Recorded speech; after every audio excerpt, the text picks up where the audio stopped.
I even teared up a little bit. I was like, yeah, finally made it to the big boys. So I got my class date and I was assigned the 737 to Houston. Oh, I probably had 50 people cry on their check rides. And I would say 48 of those 50, it was tears of joy.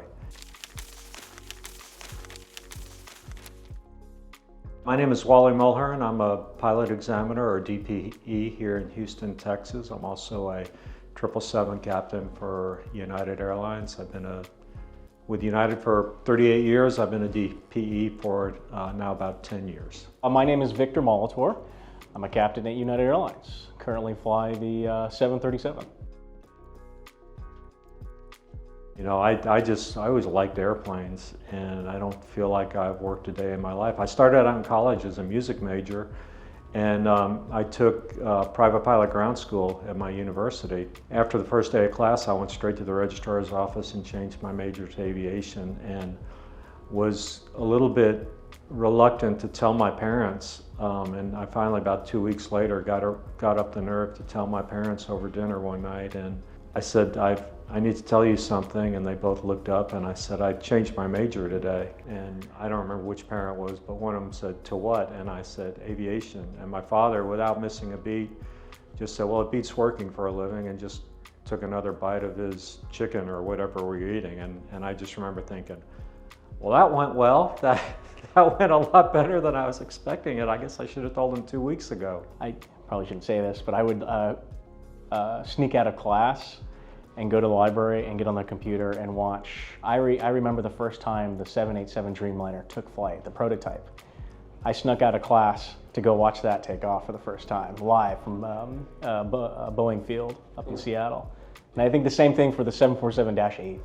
I had airplane magazines being delivered to my house. I would steal my parents' credit cards and order books and airplanes and videos. Oh my gosh, I was a bad kid. But hey, it worked out because, you know. Here you are. I got into flying because I liked airplanes. It may seem like, I don't know, a no-brainer, but you know, I do find some people that I ask them why they're here. Why do you want to be a pilot? And sometimes they'll say, well, I hear you can make good money and a lot of time off. And I kind of cringe when I hear that, because I'm thinking, I'm not sure you're going to be happy doing this then. I will tell a lot of my applicants, I say, you know, it's an honor to be here during one of the most important days of your life.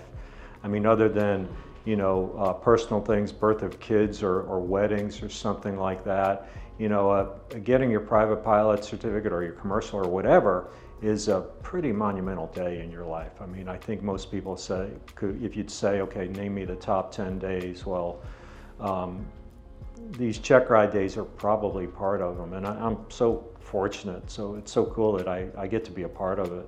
And I take it seriously. I do consider it an honor that, you know, it's kind of like, you know, I tell people I have had 50 people cry on their check rides. And I would say 48 of those 50, it was tears of joy. I say probably the biggest challenge is actually dedicating the time to study. And that's like half the work. Yeah, anyone can fly an airplane. Anyone can fly an airplane. But a real pilot actually takes the time and sits down and reads books, reads everything they can to get all the information they need to be successful. And I always tell guys, like, you know, I know you're ready to go to the airlines, but, you know, don't take this for granted, because I promise you, you're gonna miss this once you get to the big guys. I mean, it's great and all, I love it, it's great. But remember, this is where you started. This is the OG. Enjoy it while you can, yeah. One trait that is not really good for a pilot is somebody who's a perfectionist. And I joke with people, I say, I screwed up so much as a kid that I was used to it, you know. And I tell people, I say, when we get ready to go fly, or even before we fly, as the pre-test briefing, I say perfection is not the standard. We're not looking for perfect. If you make a mistake, deal with it, you know, and keep going. You know, one thing I think there's at the risk of saying this, I'm going to say it. I almost think there's a deficiency in the check ride process, because one of the one of the areas that I find lacking is just flat out decision making. And this industry, flying airplanes, is very proceduralized. We have procedures for everything. Actually, at one of the flight schools here in Conroe, if you go in the bathroom, they actually have a checklist in the bathroom that tells you what to do. And it's very, very detailed. And it's kind of funny that we have procedures for everything. So I will ask scenario-based questions. What would you do if this happened? And there may not be a procedure for it. And the applicants really struggle for it. I go, well, what does just common sense tell you to do? Well, go land the airplane. Yeah, well, let's go land the airplane. Little interesting story how Contour called me. So their bare minimums, I believe, was 500 hours total time, and then I don't know, 50, 75 hours, maybe even 100 hours of multi-time, which I did have. And they never called. They did call. Months went by, and I finally, and this is why social media can be a blessing, I actually just messaged them on Instagram, like, hey, I sent out my application 2 months ago. What's the process like? When does someone call back or whatnot? Or, when do you get a thanks but no thanks kind of thing? And I kid you not, the next day after I sent that, one of the chief pilots of Contour called me to do an over the phone interview. The market is a little competitive.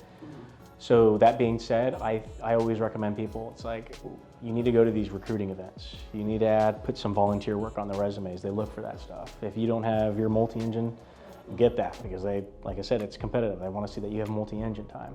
So I think the volunteer work and then actually showing up to a recruiting event is a big plus, because now they can put a face to an application.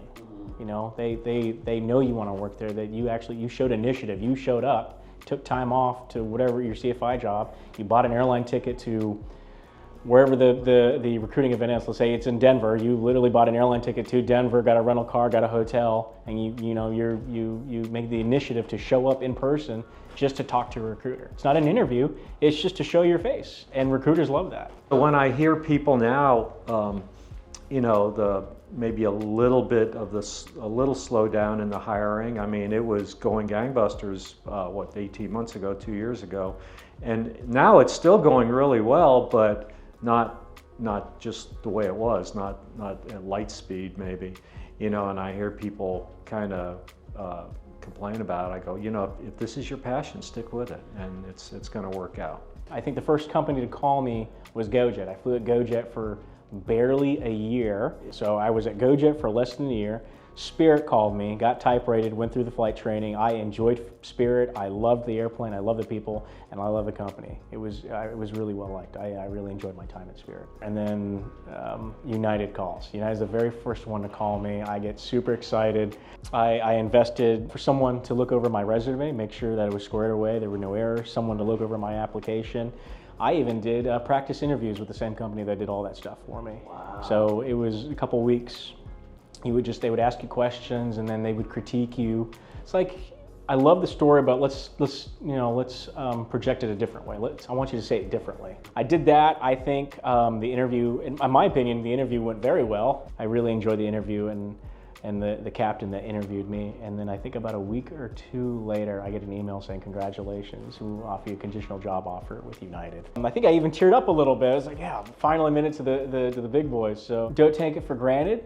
Be professional all times. Study as much as you can, and take it one day at a time, and enjoy it, because it really is a very wonderful career.